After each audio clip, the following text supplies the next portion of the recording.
My name is Angel Wood, and this is Crime of the Truest Kind.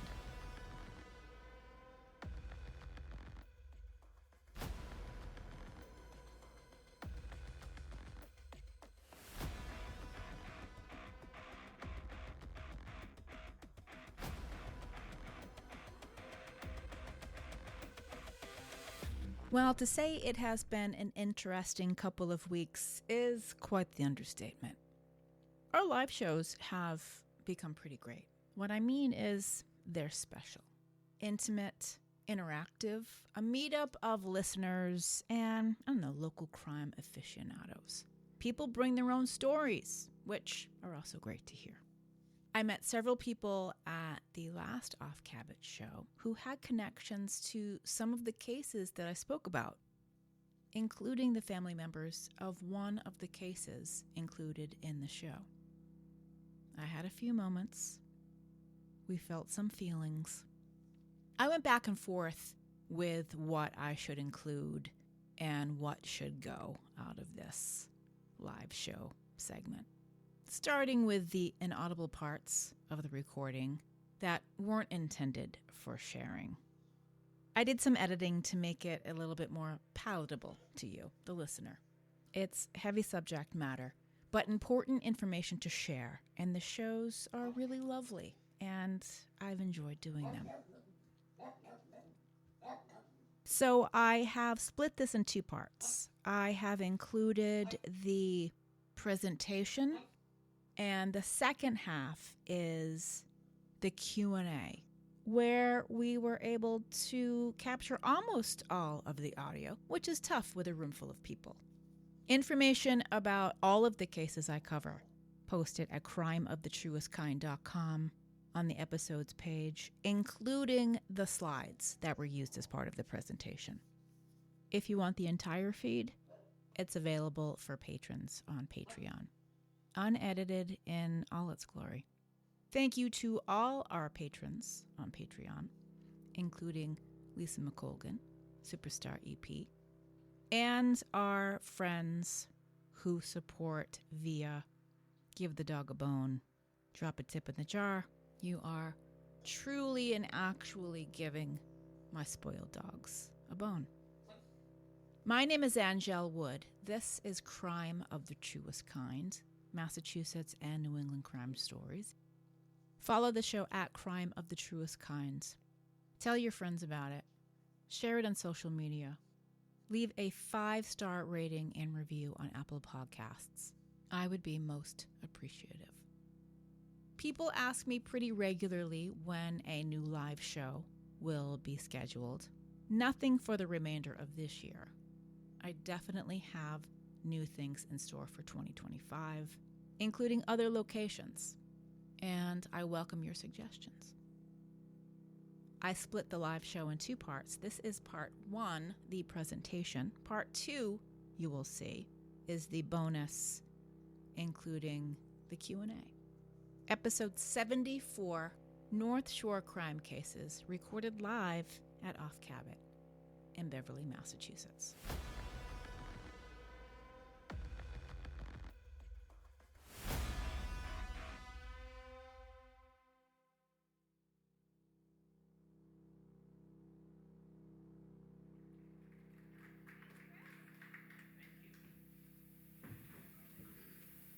I should add that Chris is the set designer.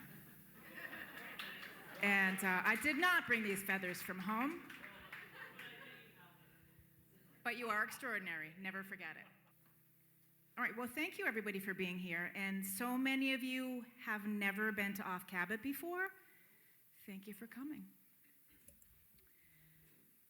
I have been doing this for about 3.5 years, and I started to do live shows, and it's worked out. You seem to be pretty into it. Yeah, you're all here, so that says something. A little bit about me, for those of you who aren't aware, I do a podcast. I talk about New England crime stories. There's a little history thrown in there because I like that. A little snark, try to keep that to a minimum. I can sometimes make some make some jokes, but never at the expense of the victims or their families. I can make fun of perpetrators, I can make fun of anything associated with that, but never at the expense of anybody who's directly involved with any of these things. Because keep in mind, these are some of the worst days of people's lives, so I'm very mindful about that. I started my career in radio. Everybody here seems to be of the age where you know what radio is. Thank you for being here. You might have children or grandchildren that say, what's the radio? Well, we know. We're a special group of people. I worked at a radio station, WFNX. Some of you here on the North Shore might know that. I worked at a station called WBCN, RIP, WBCN, it is no more. I worked for a radio station that does still exist, but before they played Billy Joel. I like Billy Joel, but it was a thing. WZLX is still in existence. So I've done all these things. And my passion for radio has shifted. I mean, I love my time in radio, I loved. It was great. But radio's very different. And when I started podcasting, a lot of the things that I learned in my radio life, they came in very handy when I decided to try this true crime thing. Researching, writing, the production stuff came pretty easily. I'm not afraid to talk on a mic.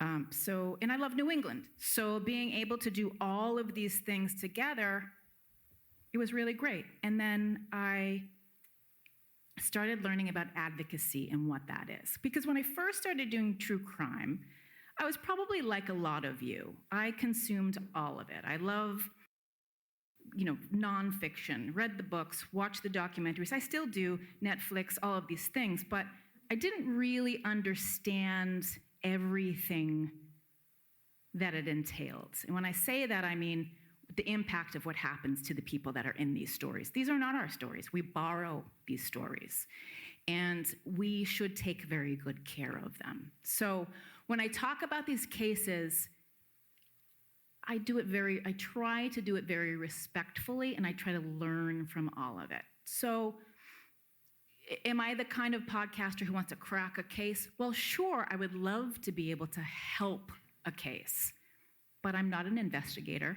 I'm definitely not a cop, surprise, but I care about it. So I try to learn, and I have surrounded myself with a lot of other very knowledgeable and interesting people in this true crime space who have taught me things, particularly how to advocate for other people. So if I can share anything with you, and I'll give you a little call to action, a little take-home when we're done, but if I can share anything with all of you who are interested in true crime, like I am, because I really am. I'm not going to pretend that I'm some, stuffy, sanctimonious person. I watch all the shit on Netflix. I will tell you what, I do. I watch it all. My husband says, really, can we not watch a murder show tonight? He's right there, rolling sound. Thank you, Paul Gallo. But I do like it, and I do want to say this about advocacy. We can all be advocates, every single one of us in this room, because you can share some information on the internet. Somebody's missing. The most important thing we can do is try to get attention on that case immediately to try to find that person, because we know it's very serious at the start of whatever it is. Whatever the details are surrounding that person's disappearance, we're not really sure yet, but we really try to get the word out, and hopefully it turns out the way we hope it does, that person is found, they come back to their family, and then that information can go away forever. And as civilians, we are not obligated, or no one's obligated to tell us what happened to that person. So I feel like I am getting a little sanctimonious right now, and I don't mean to. But you are all advocates in this room. You can all help be a part of supporting that family, supporting that missing person. We all want the right thing to happen. We want that person to come home safely. And if that entails us never hearing another thing about it, well, that's the right of the family to not tell us what happened. A child went missing, they were found. You don't need to know why. That kid's safe. End of discussion. And people have said to me online, I've said, okay, well, we don't need to know. Well, I do. I was very invested in this, and I shared the thing. Thank you for doing that. But now we're going to let the family deal with what they're dealing with. So you're all advocates in this room. That means if something happens to someone and you really care about it, we want you to take action and try to help that family. Thanks. You're all advocates. Thank you for coming. Good night. Well, thank you for being here. When I talked about this date, I had some people ask me what I was going to talk about. And I said, well, what do you want to talk about? Because I'll talk about whatever you want, as long as it's, relevant to what I do on the show and relevant to, New England's. And we will do a Q&A at the end. If you have any questions, you want to hear about anything, you want to talk about stuff, we'll open it up to you. And I got some feedback about, well, you're on the North Shore, maybe you should talk about North Shore cases. I'm like, great idea. Let's do it. So this is my podcast, Massachusetts and New England, True Crime, Regional History, Advocacy, Focus. My name is Angel Wood. If you did not know I do a podcast, now you know. This story I learned about over the last couple of days. I was not aware of this case based in Beverly, Massachusetts in 1990. Has anyone in here heard the case of Marcia Biancardi? Are you from Beverly? Yeah. So you probably heard this growing up, right? It happens on 39 Livingstone Street, which is about a 5-minute drive from where we sit right now. Marcia Susan Biancardi was 16 years old. She died February 14th, 1990. When word reached her high school over the PA, remember when they did that in high school, when all of the announcements came over the PA? And staff and students learned that she died. They were shocked, of course, but even more confused when they learned that they were saying that it was at her own hand, that she hurt herself. And her friends were like, there's absolutely no way. There's no way that happened. There's no way that she did this. She was 16. She was cheering. She was starting to sing in the choral group or the choir, whatever they called it in Beverly High in 1990. They just knew. There's no way this happened. And for those of you who grew up in the 80s, did your hair look like this? Because mine did. I have the pictures to prove it. They couldn't figure out, for the life of them, what happened and why. Why? How? I mean, that's the questions all of us would ask, right? If our friend, we learn this about our friend, and then we feel guilty, and did we miss the signs? And things were very different in 1990 about what we thought about this and what we called it, and the language has changed and all of these things. And then the questions loomed about how Marcia, this, probably petite 16-year-old girl, could have taken a shotgun and shot herself in her abdomen. There are all the questions associated with that. How she did that, how she reached the trigger. She had no gunpowder residue on her hands. I'm not CSI, but we've seen enough episodes to know, you check their hands and you go under their... But police suspected something because just the nature of the case. And Audrey, Marcia's sister, told friends right after this that she was afraid. She was afraid of her mom. At 14, she was witness to a great deal of trauma, and the words that she shared with her friends made it back to authorities. And of course, authorities were already on top of this, and they were investigating it. And you see the cover of the daily evening item, which is confusing. Is it night or day? What do you want it to be? I think they have since changed it, right? Well, you figured out that the mom was charged. The relationship between mother and older daughter was hard. 16 years old, I remember when I was 16 years old, I'm sure I was an asshole. But what was also going on is there was problems with the parents' marriage that was very stressful, and the mom was dealing with mental health issues. And I'm not even going to begin to try to laundry list what they were. We're thinking probably bipolar situation or something like that. Again, the language was different then. I believe a number of reports said manic depression. We don't call it that anymore.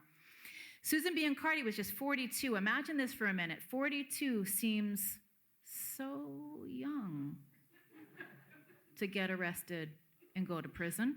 And that's what happened to Susan Biancardi. She was charged with first-degree murder. She faced life in prison.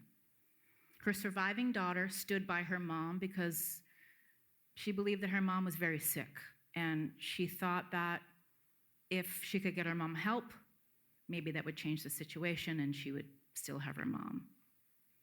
The defense used the insanity claim, which doesn't really work in court much, does it? She was found, the first trial, the jury rejected that claim. She was sentenced to life in prison. And then that was overturned. There was a new trial based on, well, they gave her a second chance, based on the instructions that were given to the jury on the first trial. As I understand it, the jury wasn't aware of the fact that to say that she's not guilty by reason of mental defect or insanity, that she wasn't going to walk free, because nobody on this jury wanted her to just go home and continue life. Who would? She murdered her child. And I should also add that she also tried to shoot her younger daughter, who was 14 at the time, Audrey, but there was a misfire. So Audrey, imagine that for a moment, the trauma of her seeing what happened with her sister, and then her mother making the same attempt on her. And then the mom, she witnessed her mom trying to do the same to herself. 2 misfires. But it's very traumatic for this child. She was resentenced. She was sent to the mental health unit at MCI Framingham. Her first bid for parole was denied in 2007 because she did not seem sorry. She didn't remember. She claimed she didn't remember any of it. She didn't seem remorseful. But then in 2010, she was granted parole. And like a lot of Massachusetts people do, she moved to Florida, I think. I believe she's still alive. Where the other daughter is, I don't know. She has a right to privacy, so I didn't try to dig too terribly much into that. So I had never heard the story before until I started researching for this show tonight. Beverly, 1990. This is one of the cases that I got a request for. This is one of the cases I get a lot of requests to talk about Martha Brailsford, and we're going to do that. Martha, a talented artist, lived in Salem. Was she? Oh, so you knew her well. Oh, I'm so sorry. She seems amazing. I mean, seems like an incredibly talented lady. Did you know the person responsible? Oh my gosh. I know. That's good news, right? Mm-hmm. And he did that a lot, didn't he? He got a lot of chances at that, didn't he? They were friends. They were friendly, right? And he convinced her to go sailing on his. I think anybody that has a big boat, that boat's probably pretty magnificent. July 12, 1991. The man's name was Thomas Maimone. Did I get it right? He was 46, pretty young guy, engineer, living in Salem, worked for Parker Brothers Games. Board games. We all know what board games are. We're a mature, smart, kind people. She agreed. She went on the boat for a sail. Now, we won't really know much else that happens because the only information that we really have is from the perpetrator. And he has been called a pathological liar in just about everything that I've read about him. She was last seen boarding his 28-foot sailboat, Counterpoint, at the Salem Willows at the pier. Her husband came home from work that Friday night. She wasn't there. It looked like she hadn't been there for a while. I mean, we know each other's habits, right? You live with somebody for a long time, you know what they do. There was no sign that she had been home. He knew Maimone, went to question him, knew that they had seen each other earlier that day. He agreed, yeah, I saw her, but I haven't seen her since. He said he had seen her, but denied anything past that. Then Maimone was questioned by police. And I got this, if you can't see, oh, you can. I pulled this little map from one of the archives where you see the willows, and then you see eventually where she will be found. When questioned by police, he first said that the weather turned rough and Martha got off at Winter Island, and whatever he did, he sailed on his merry way, I don't know. 6 days passed, and Martha was found by a lobsterman fishing off the coast of Marblehead. She was unrecognizable due to she'd been in the water for a week. She appeared to have been naked. She had a diving belt around her body with an anchor tied around her ankle. Investigators believe she was killed because she refused this man's advances. Now, this man had, reportedly, as I understand it, had taken other women for sales that lived. Another one of his, pardon any misspellings, there's no spell check on this program. Another explanation was that a rogue wave hit the boat.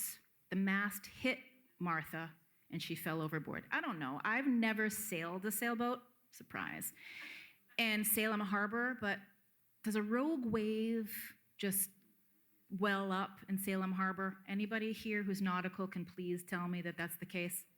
Again, he was called a pathological liar. He spun several versions, once claiming to have pulled her out of the water after she had drowned. At one point, he said he had given her CPR. Again, we can't believe anything he says. Any true account of this, he never shared with, whatever he told investigators. He never spoke to her family about what really happens. Why would he? He never told the courts what really happens. In February 1993, he was convicted of second-degree murder and sentenced to life with the chance of parole. He continued his lies, and any attempt at release failed. He would make all kinds of excuses before the parole board. They do that. That's their MO. I didn't do anything. It wasn't my fault. I wasn't involved. There was a rogue wave. They did not let him out. And he died in prison in 2017. Several books and movies have been made about Martha's story. I have not watched any of them. I don't know if you can vouch for anything that has come out about her story that may be factual. I have a hard time sometimes reading these things because they can be a bit exploitative. Would you agree? I don't know what became of her husband. Maybe he's still in the area. I'm not sure. Maybe you know better than I do. I do know this, that she trusted him enough to get on the sailboat with him, and he wasn't worthy of any of that. He wasn't worthy of any of that trust. October is Domestic Violence Awareness Month. It's something that is pervasive in our society still. There is help available for anyone who's dealing with this. It's very important that I add that. There are ways where you can get help to get out of it. I hope that nobody in this room right now is affected by it, but I am sure that every single one of us knows somebody who is affected by it, and we can advocate for them. Resources available. Locally, Jane Doe Inc. You can go to their website, janedoe.org. Resources here in the North Shore. In Salem, it's HAWK, Healing Abuse Working for Change. I don't know if many people heard the story of Nayeli Nieves.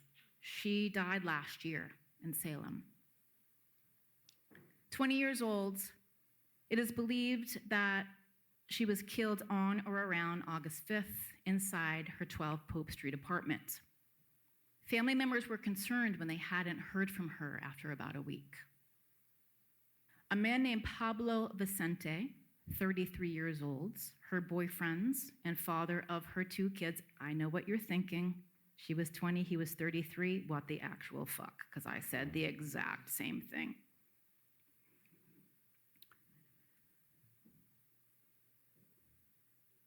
He admitted to killing her. He admitted to keeping her body in the apartment for a series of days.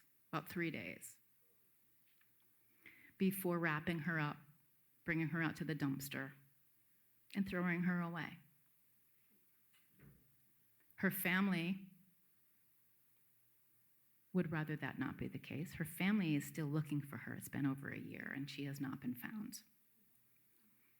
Yes, it poses a lot of questions. Nayeli Nieves has not been found. Her children were ages 3 and 18 months. They were taken into state custody. He has been, I'm getting ahead of myself. He has been held, charged with her murder. I don't know the status of it right now. One of the things that, I think I had another slide of her and I think I lost it, sorry. There had been that we know about, 2 prior incidences of domestic violence in this relationship. One of which happened in Salem, one of which happened in Lowell, I believe. The most recent one had been April of that year, April of 2023, where he was arrested and held. Prosecutors wanted him. They wanted bail to be revoked, but the judge refused and let him go. Her family says if they would have just held him, maybe there was a chance we could have gotten her out of this. Didn't work. And now she's gone and she's missing and her children don't have a mom. She was very young, I know. There are a lot of questions surrounding that, but we know that sometimes as hard as we try to work to get somebody out of something, they think that's where they should be. And that's why we need to talk about it and make sure people know that there's a way out. Even at 20 years old with 2 little children, there is a way out, and it's hard, but there's a way out. Look her up, learn more about her. She mattered.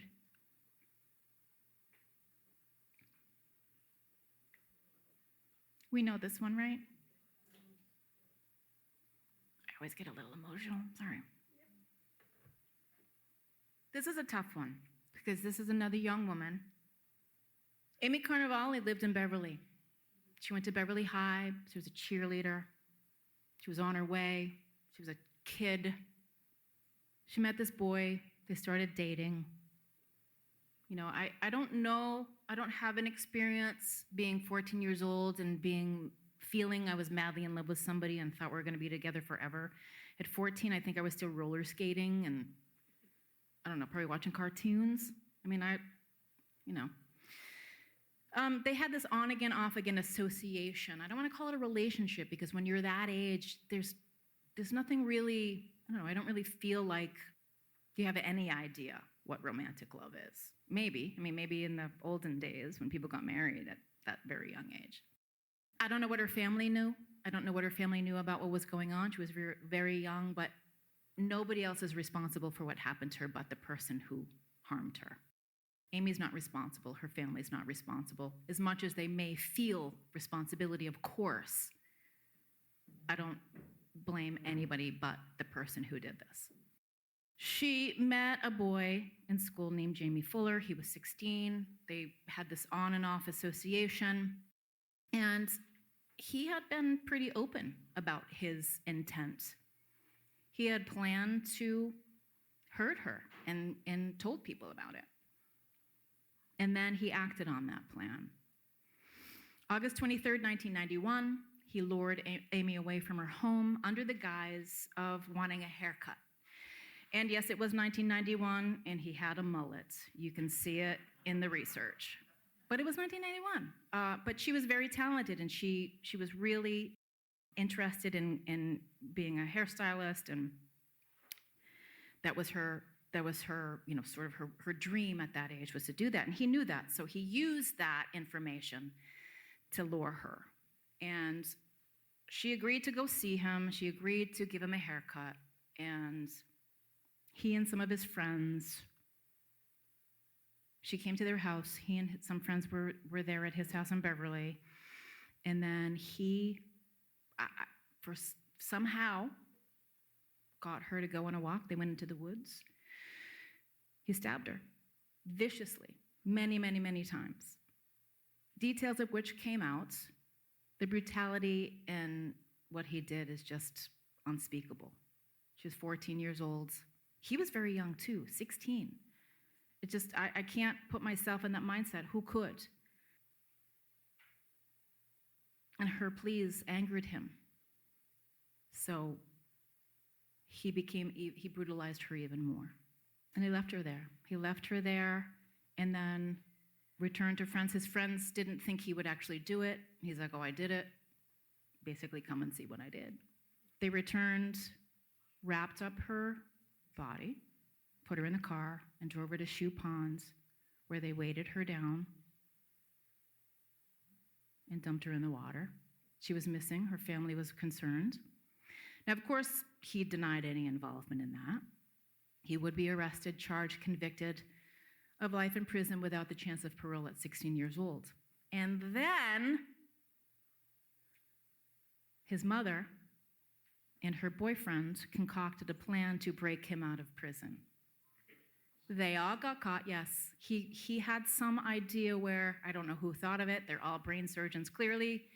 He had some idea where, I know, I'll get hurt and we'll have to go to they'll have to take me out and go to the hospital, and then you can intervene, and then you can steal me, and we can, go away to wherever he thought they would go. They failed. They all got caught.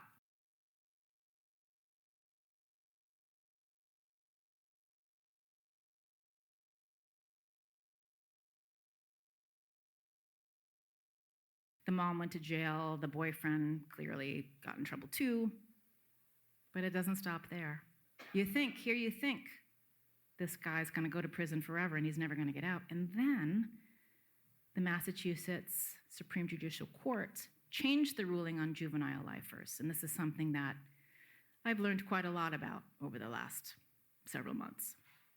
Jamie Fuller became eligible for parole. He went before the parole board this year.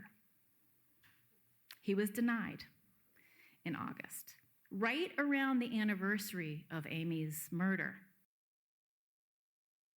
Not the same day, but within days of the anniversary of her murder, he was denied. But he won't, I guarantee you, he's not going to stop trying, because that's what these people do. So this is Beth. Today's her birthday. Her brother's here. I knew this was going to happen. I've talked about her case. You've probably heard it. I hope you've listened to it. If you haven't, please go back. Her case is not as high profile as Amy's was. I know that they talked about it. I know it was in the press. But it doesn't make it any less impactful or any less cruel. In the fall of 1992, she was a happy girl, going to high school, cheerleading, Pentucket. Pentucket, anybody go to Pentucket? Not you? She had been acquaintances with this boy named Richard Baldwin. They had spent some time together, but they weren't boyfriend and girlfriend, as the press would, at the time, would have you believe. Because it makes for a good story, right? Boyfriend kills his girl. No, that wasn't the case at all.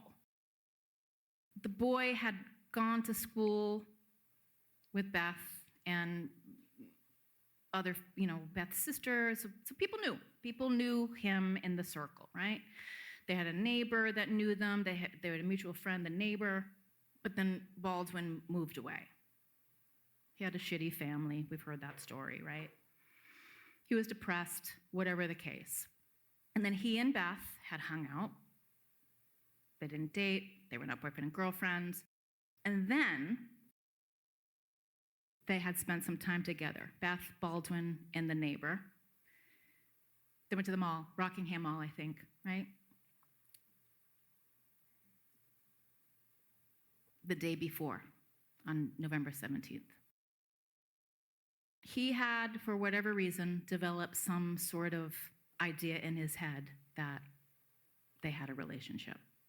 They didn't. I can't stress that enough. They were not boyfriend and girlfriend. Beth, smart as a whip. She wasn't into it. She's like, let's just be friends.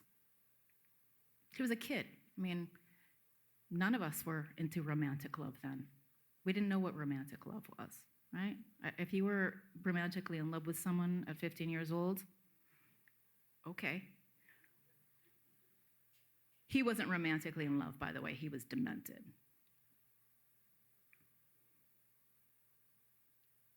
So in his head, he orchestrated a plot. He was going to drive from Peabody to Groveland, go to the neighbor's house, have the neighbor, who was mutual friends, have Beth come over so they could talk. I don't know what he thought he was going to get from it. Was he going to get closure? I mean, you're fucking 16. What kind of closure is there, right? It was all a ruse to get Beth to come over. He premeditated this. He got her alone, and he took out a baseball bat, and he hit her with the baseball bat. Violently, brutally. She did not make it. Her family had to see this. Unforgivable. He admitted that he did it. He left the neighborhood in Groveland.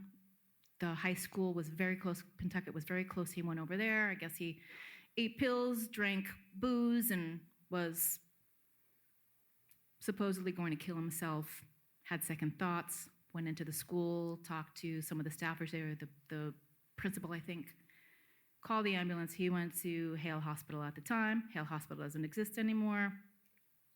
And he was asking questions like, has it hit the news yet? Because somewhere in the demented minds of these people, of these perpetrators, I think they feel like there's fame at stake, right? They do these things. We see it oftentimes with mass shooters in schools and otherwise. They feel like they're going to go out in a blaze of glory, like they're going to go down in history as some, I don't know what they think they're going to go down in history as. He was arrested. He was charged. He was convicted. He was given a life sentence without the chance of parole. But much like what happens with Jamie Fuller in Beverly in the Amy Carnevale case, he could then go up for parole. He went up for parole this year. I was there with Beth's family. Thank you for including me. And I listened to this man, definitely Arrested Development because he's been in prison since he was 16 years old. Just go on and on. And I hope you never have to go to a parole hearing, ever. I wish this on none of you. I wish none of this ever touches your life in a personal way where you have to think about this at night. But these perpetrators, these convicted killers, get to sit there before the parole board. It's 5 or 6 people. And they get to just talk and talk and talk. And kind of like what I'm doing now, but I'm a good person. And they just get to talk. And I'm watching this, and I'm thinking, I can't even believe what I'm witnessing right now. You know, it's everybody's fault, and this happened, and then he talks about, he uses some, spirituality with his ancestors. I'm like, do you just read a book and discover that? Because that might work. I don't think so. Didn't work. He goes on and on and on, and the family gets to speak. Unbelievable. The impact. You can't walk away from that the same. I'm happy to say he did not get parole. He had had a couple of opportunities. The timeline is that he had a chance a few years ago, and he didn't. He didn't take the opportunity, thankfully. But it wasn't without putting the Brodies and Beth's family through living hell. In this parole hearing, it's astounding. Because they're asking him questions. Did you do this? And he didn't do anything. These people don't generally do anything to prepare for their parole hearing. They need to have had established some kind of plan to rehabilitate. I don't know. I don't think prison is the place for rehabilitation for people with violent tendencies like this. That's a whole nother conversation for us to have. This person is clearly ill. Those kinds of actions, that doesn't cross my mind ever. Someone makes me mad, that stuff doesn't cross my mind ever. But one of the things so he was denied, thankfully, and he will have a chance again, eventually, and I'll be there again. Happy birthday, Beth. There's a lot of things that bother me about this, and I take it very personally. Who do you think you are to make this decision for these women? You have no right. I didn't plan on coming up here and crying before you, but having a vulnerable moment. I should go back to making jokes. Who do these people think they are to make these choices for women? And I am talking about, all of the stories that I prepared for today are about women. I do definitely research and cover cases about children and men. But this stuff is particularly, it's close to my heart because of the nature of these things. These girls, these women had lives to live. They had dreams to fulfill, dreams that they didn't even know about yet. Beth, she didn't even have a chance to be Beth. We knew Beth as, I didn't know her, but I've come to know her, and she's helped me be a better advocate. I just don't understand why. I know there's a lot of factors involved, but the fact that someone took her agency from her, she didn't get to choose that day what would happen if she would live to be 16, if she got to get her braces off, if she was going to go to that concert or watch her favorite show. Somebody took that choice away from her. It's unforgivable. I've talked to her family. Sean is here, her brother. And I like to, when I talk about these people and these stories, I like to kind of imagine what their life may have been like. I try to write a story for them. Somebody like Beth, she'd be like a prosecutor. You know what I mean? She'd be putting these motherfuckers in jail. She would be, because she was really smart. She was shy, but she was young. She would have been kick-ass, I know for a fact. It's just tough to know that these boys, now men, were so broken for whatever reason. That's not up to us to decide. Bad families, yes. A lot of us come from bad families, but I'm not going to hurt anybody. We've all gotten angry. We've all felt wronged, or, we've all had our hearts broken. We've all been in love. We've had our hearts broken. We've lost people. People have come and gone from our lives, but we don't react this way. So there's something wrong. Clearly, there's something wrong with these boys, now men. They're where they belong. They're in prison. They should stay there. This is a case that I covered very early in the podcast. This is like episode 5 or 6. Kristen Crowley lived in Peabody. She was a young woman. She was 27. This happened in 1996. On the night of June 1st, 2 ex-Marines and former roommates lied to their girlfriend. This is how I wrote it, so I just kind of pulled this from my script.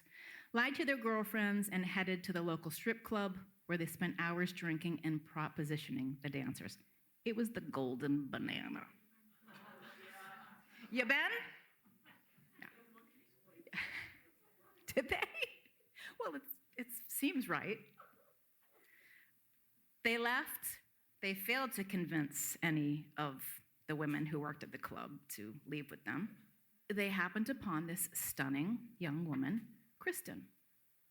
They were at that local convenience store, and I've driven by this a bunch of times, and there's a store like like the Golden Bananas here on Route 1, and there's a gas station / convenience store right here, and I think that's the one it was. And so since I've done this case, people have messaged me and said, yeah, I was working there that night, and they just wanted to share their story. It was nothing that I included in the podcast or anything, but subsequently they were like, I was there, and these guys, and she wasn't doing anything wrong. It's like, clearly she wasn't doing anything wrong, but they made it out that she was doing something wrong, and I'll explain. These men saw her. She was very striking, gorgeous woman. One of the guys looked at the other guy and said, oh, that looks like the girl that was just at the club. Within an hour of them seeing her, she was dead. They spotted her at the gas station, followed her. She got her items, drove to her condo in Peabody. These men followed her. They accosted her. They dragged her out of her car. She fought, and she fought hard. She fought for her life. They dragged her into the woods. They tried to sexually assault her. Remember, they had been drinking at the club for a long time. They beat her with a rock and left her there. A large boulder and a 2-pound rock were found near her.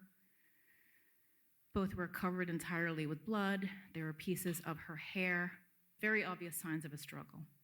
Her cause of death was blunt trauma to the head and neck, resulting in multiple skull fractures, jaw fractures, and severe, this is my language, not the language that came from the report, severe injury to her brain. She had defensive wounds on her hands. She fought like hell against these men. But one of the things, many things bother me about this case. Everything I talked about, Beth and Amy and all of these women beforehand, come into play. So the men, they were found, located, implicated, arrested, charged. He got 15 years to life. A man named Timothy Dykins convicted of first-degree murder. All of this is made worse by the way that she was written about in the news. It was called the stripper murder, the dancer murder. Like, she became a non-person from that point on. She became a headline. She didn't have a name. She was the stripper. She was the girl who left the club. So to clarify, and it was really important for me to, and I talked to a couple of reporters. There was a one from Salem News that I spoke to at length about this. I said, they disparaged her in the media, calling her a stripper and et cetera. This reporter's response to that was, and I still don't really know how I feel about it, but it hurts to say it out loud. The reason why she's dead is because she fought back so hard. And I said, are you fucking kidding me? She fought for her life, and that's the reason why she's dead, not these two guys that left a strip club because they were horned out and attacked her because she was beautiful. But that reporter actually has done a great deal of work. I don't really like that response at all, because I don't feel like she did anything to deserve anything that happened to her. She just walked into a store to get, Doritos, Mountain Dew, and probably a pack of butts. The truth is that she had done some parties. She was recently married. She came from a good family. Her family was devastated when this happened. They couldn't understand it. All of the unfathomable things that occur when you lose a loved one, especially so brutally.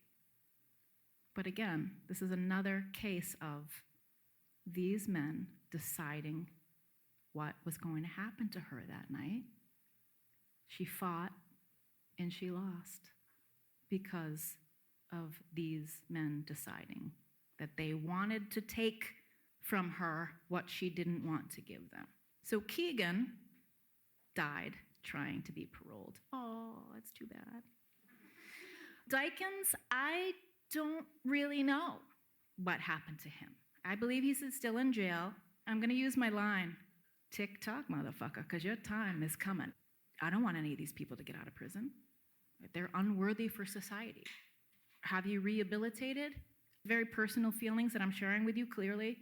I don't know if you attack a woman and smash her head in with a rock that you are rehabilitatable. Maybe that's just me. Of course, I need to share important information about RAIN, National Sexual Assault Hotline. I understand, having been in this true crime space, as we call it, I understand there are, we hear the word safe spaces and triggers. Those words have been bastardized. Those words have been stolen from us to, manipulate. But there are really, people do experience triggers. People do need these safe spaces. I talk to families and I say, you know what? If you tell me today you want to talk about it and tomorrow you don't, we're not gonna. I talked to a woman very recently. Her sister, Charlene Rosemond, was murdered and found in Somerville in a car, in a parking lot, been there for 6 days. We can't figure out why a woman was shot in the back of the head and left in a car that stayed in a parking lot in Somerville, Massachusetts for 6 days and nobody figured it out. I don't know, have you ever been to Somerville? You know that you can't park in Somerville. And a car sat there for 6 days with a dead woman inside? I don't understand any of this. And the authorities believe she was there the whole time, that she had been missing from her family, and they found her eventually. Her sister and I spoke very recently. I just put out 2 episodes about her case, unsolved, and her sister said, she's like, I want to talk about it, and I want people to know about my sister's story, but it brings me to a place where I have to kind of psych myself up for it, because I know, she could be doing really well, and it could bring her down again. And I said, totally understand. If you decide at any point we do this interview, and you say, I don't want you to do anything with this, we don't. Because it triggers things in you. It's been 15 years since her sister was murdered. People know what happened, but they won't talk. They won't tell. We need to talk about these cases. We need to tell people. We need to express to people that there are families hurting. And if there's some way we can let them know, whether it's let them know or really let authorities know that you know something, even if you think that that little bit of information is not relevant, we don't know everything the authorities know. So you could connect a dot or draw a line to something that the authorities know about, or confirm something that the authorities already know about. I can't say that we're all going to be, I would love to say we're going to solve crimes. I would love that. I would like to be a small cog in the wheel of solving somebody's pain. But it's not about that. I think for some true crime creator people, it is about, trying to solve the case. I'm not a cop. I'm not a reporter. I'm somebody who writes stories, and I research and I read and I care, and I never want to cause more pain to somebody or a family. But I gotta try every time I do something like this, because this stuff, it's like the snowball effect. I want everybody who is interested in these subject matters, because I know sometimes when I say, oh yeah, I do a true crime podcast, some people go, because some of it is very gross, right? We know some of it is very gross. We've heard the stories. There was an incident not all that long ago where there was a true crime creator that had a YouTube channel and somehow got access to autopsy photos of a child. Took those autopsy photos of a child and put it behind their Patreon paywall. And we're like, buy into my Patreon and see these pictures. Stop. First of all, you have someone's child's autopsy photos? Shame on you. Well, sometimes people get access to them. Okay. You're going to show them to everybody and make people pay for them? Shame on you. Shame on you. They got in trouble. I don't know what the status is of them now. And I got to be honest with you, I don't know a lot of YouTube.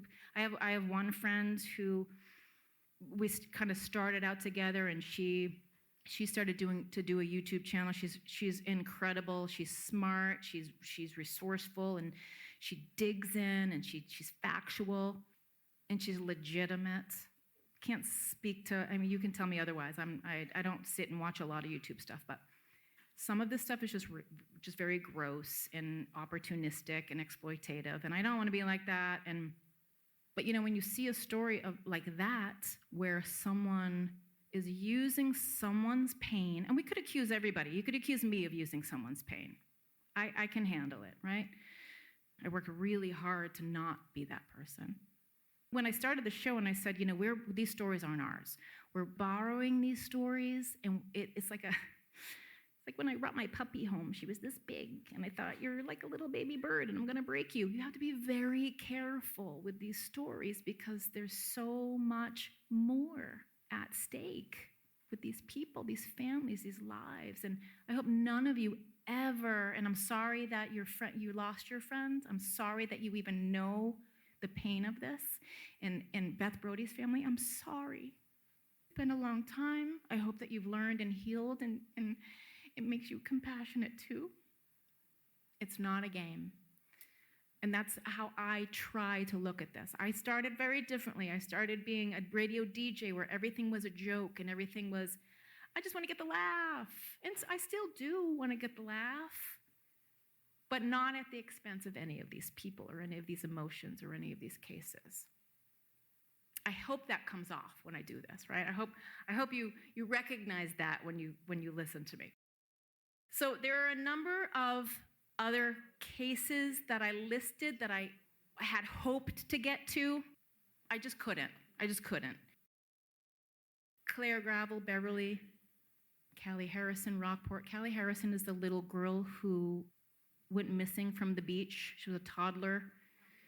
They're not entirely sure what happened. We think now, it's been a lot of years, we think now that she probably got washed away in the ocean on the beach. Mm-hmm. Some of these names might seem more familiar than others, like Jesus de la Cruz, a little boy from Lynn who disappeared. No idea what happened to that little boy. No one knows still, at least not publicly. The story of Colleen Ritzer, a lot of us have heard the story of Colleen. She was killed. She was a Danvers High School math teacher. She was killed by a student. The student was arrested, tried, convicted, and is now, just recently this week, trying to get a new trial. Imagine that. So many of these cases I wanted to try to cover today, but we'll do this again. If you want me to come back, if you have stuff you want me to cover, if there's something I don't know about that I've never heard about, tell me. I'm happy to do it. Thank you. Listen to the podcast if you're into that. Follow the show. Contact me. Thank you to Off Cabot for hosting. Thank you to everybody here. Thank you to Zach. We're not done yet. We're going to open it up to some Q&A. We can talk about whatever you want. If there's a case that we haven't touched on, if there's something you want to add to what we've talked about, if there's something on the podcast that you heard, if there's another case, there was a lot of interest in some of the other high-profile cases if you want to talk about them. But I thank you for being here. I thank you for indulging me a little bit and watching me cry and make jokes at the same time. At the back, I want to point out at the back at the table, there's stickers and there's some other cases that, definitely require our attention. Some that I've covered, some that I have not yet. Some people have asked me about merch. I don't carry t-shirts and things but I do have a lot of stuff on the website. So if you go to Crime of the Truest Kind and hit the store, my store will pop up. If you use the code VIP, you get a discount. And just like that, that's what one of our live shows sounds like, give or take some tears. Coming up, the bonus Q&A portion of the show from October 10th at Off Cabot in Beverly, Massachusetts. You can find the slides from the show at crimeofthetruestkind.com. Go to the episode page, episode 74. Thank you to everybody who participated in the Q&A. And thank you to Sean and Stephanie and the family of Beth Brodie. We cover even more cases in the Q&A. So go now and listen to the bonus segment number 2. I'm going to go, and yes, lock your goddamn doors.